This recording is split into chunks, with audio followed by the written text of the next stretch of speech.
Ayan, good evening po sa inyong lahat. Ah, about po sa prayer, siguro po ang share ko. Kasi pag ako po kasi po nagpe-pray ako, para talagang kinakausap ko si Lord. Bata pa lang ako, gano'n na ako. Parang, parang yung kaibigan, ganyan. Kapag nagsasalita ako sa kanya, nagsasabi ako sa kanya, sinasabi ko talaga kung malungkot ako, kung nagagalit ako, ganyan. May mga time pa nga na parang sinisi ko siya.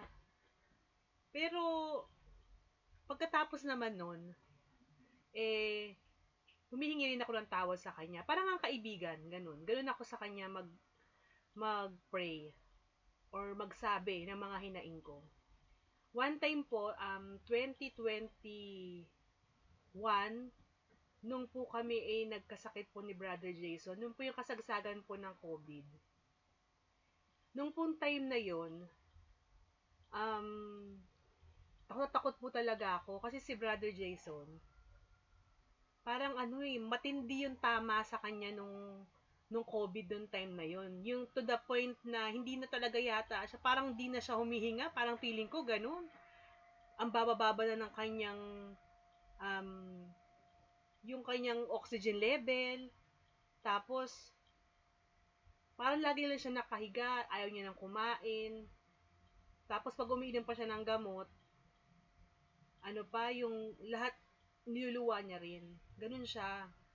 So, sabi ko kay Lord, kinausap ko siya. Nung time pa na yon, chapter leader kami, kasagsagan pa nung CLP namin online.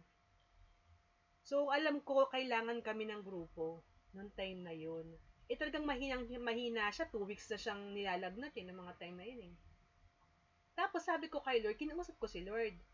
Sabi ko sa kanya, Lord, ano po ba ang plano niyo sa amin mag-asawa? Kasi parang parang ito na ba? Ito na ba yung katapusan ng pagse-serve namin? Sabi ko sa kanya, tinatanong ko siya, wala na po ba kaming misyon? Tinatanong ko siya ng ganun. Alam niya po, nung mga time na yon, talagang yung puso ko talaga, as in talagang lahat iniiyak ko. Tapos, talagang, alam niyo yung nagsiskip talaga yung dibdib ko. Kasi kahit ako, may sakit din ako nung time na yun eh. Hindi ko na alam kung anong gagawin ko eh. Kaya lagi ko nung tinatanong talaga sa kanya, ano pa bang gusto niyong gawin sa amin? Ano pa ba yung papagawa niyo sa amin? Bigyan niyo po kami ng sign. Yun, laging sa tuwing meron ako sa kanyang gustong malaman, lagi ko sa kanyang tinatanong, ano po ba ang sign na bibigyan niyo sa amin? Kung magpapatuloy po ba kami? Ano po ba ang gusto niyong pagawa niyo pa po sa amin? Ganun ako lagi. Alam niyo, pagkatapos ko mag-pray nun, sinagot kagad ako ni Lord. Kasi si Lord, hindi man siya yung magsasabi sa'yo ng sagot sa tanong mo, ng sagot sa mga prayers mo. Meron siyang gagamiting tao eh. Laging ganun eh. Naniniwala ako dun eh. Na gumagamit siya ng tao para masabi sa'yo yung sagot sa mga tanong mo, sa mga prayers mo. Alam niyo po, pagkatapos kong magdasal noon, umiiyak ako, may biglang tumawag sa akin. Ito po, sabi kong, kaya ako laging sinasabi na malakas sa akin ang mga handmaids of the Lord eh. Kasi ito pong tumawag sa akin is handmaid of the Lord po to. Si Sister Merly, dito po sa Cluster A. Excuse po. Nung tumawag siya sa akin, hindi niya alam na may sakit kami ni Brother Jason.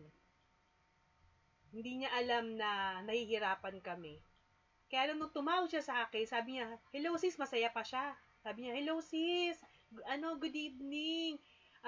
Baka pwede kitang maistorbo. Baka pwede kitang maaya na mag-talk sa HLT namin, sa handmaid." Sabi niya sa akin ganun. Alam niyo, alam ko na eh, na yun yung sagot sa mga tanong ko sa prayers ko. Kaya sabi ko talaga sa kanya, kay Lord, thank you Lord.